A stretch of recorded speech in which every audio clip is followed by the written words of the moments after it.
300 pamilya sa Santa Ana, Maynila. Sumiklab ang apoy mula sa bahay ng naputulan ng kuryente kaya gumamit ng kandila.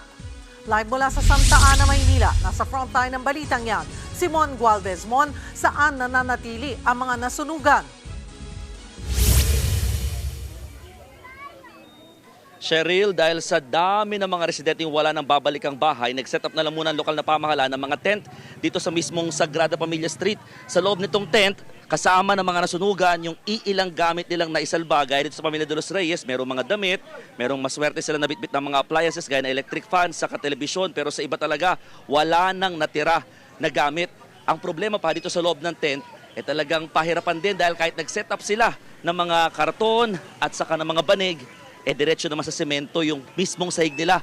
Kaya naman kapag umulan, tiyak na mababasa lang din ito. Kanina nga, naging pahirapan din yung pag-apula sa apoy dahil sa mismong gitna ng mga eskinita, nagsimula yung sunog. Nagngangalit na apoy ang sumiklab sa barangay 775 sa Santa Ana, Maynila pasado alas 6 kaninang umaga. Ang ilang residente umakyat sa bubong para buhusan ng tubig ang apoy.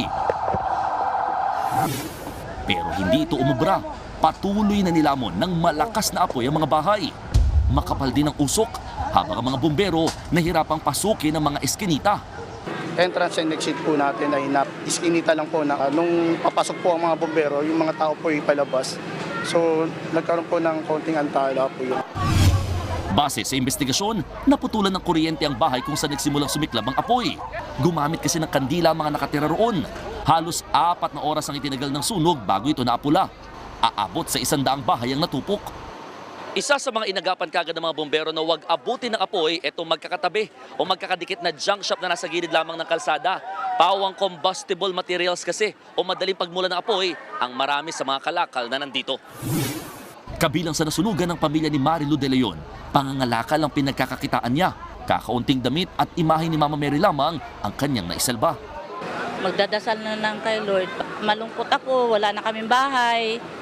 Wala pa kami pang patayo ng bahay. Wala namang namatay o nasugatan sa sunog bagamat nasa 300 pamilyang nawalan ng bahay. Kanya-kanyang pwesto muna sila sa kalsada. Ang iba nakisilong sa simbahan. Hindi bababa sa 3 milyong piso ang halaga ng pinsala.